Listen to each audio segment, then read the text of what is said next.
கேட்டு பாரு மீன் குடிச்ச கதை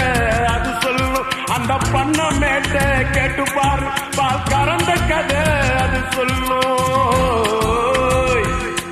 அந்த சொலக்காட்ட